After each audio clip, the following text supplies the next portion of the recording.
So, Play on Sweet Rock and Roll, one of the first songs that we ever wrote as a band. I think kdog mentioned in the video last week that our first songs we ever wrote, there was Sweet Rock and Roll, there was Dirty Street, and there was Fix Room. I think I've still got some old footage somewhere of us playing all three of them at our first ever gig, so yeah, very early days stuff.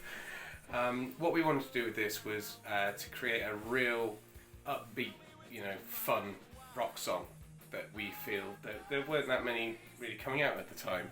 So, we were big fans of bands like, Kiss and Rainbow, who had these kinds of songs, and so we thought that's what we wanted to try and do. So we had, the music, the riffs were written by Matt Sutton, guitarist. kdog, he came up with the majority of the lyrics. I think we had one really, really good practice session where we were trying to get it all to, meld together, make the song work. So we were sort of feeding each other lines, say, this lyric work, or, just toying with the structure a little bit, and somehow it all clicked into place. And yeah, that's kind of how we came up with the song idea, just having something which would be a good, feel-good, upbeat rock song that we could play to people live, and it would be a popular one, we hoped. So in terms of the recording, it was very similar to how we did Dirty Street. The majority of the rest of the album, I'd gone over to Tim's house, Manor Studios, as again kdog mentioned last week, to get all of them done over the course of a weekend, and then it was recording guitars separately, all going around to record vocals here and there.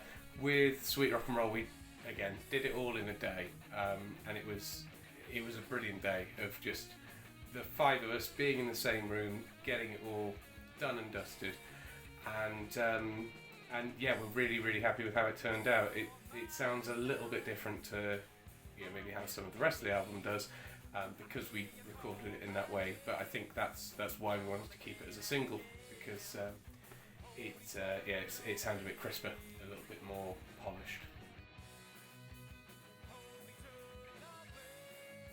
I think this track's important for Typan because it's where we started trying to play around with some new ideas. The stuff that we'd written up to that point, your Dirty Street, your Fix Room, maybe a little bit more raw. There was very little in the way of backing vocals for a start. I mean, there's none on Fix Room.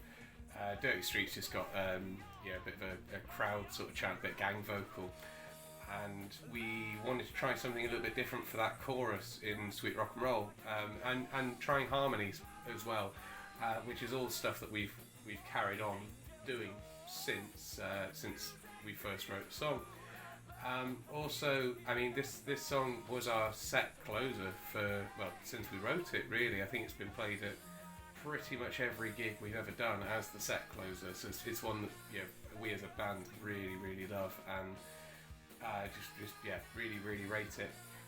And on more of a personal note, I think the solo at the end of the song is possibly the best solo that Matt Sutton has written so far with everything that we've released. Since he first ever played it as a demo and at practice, I've always loved that solo.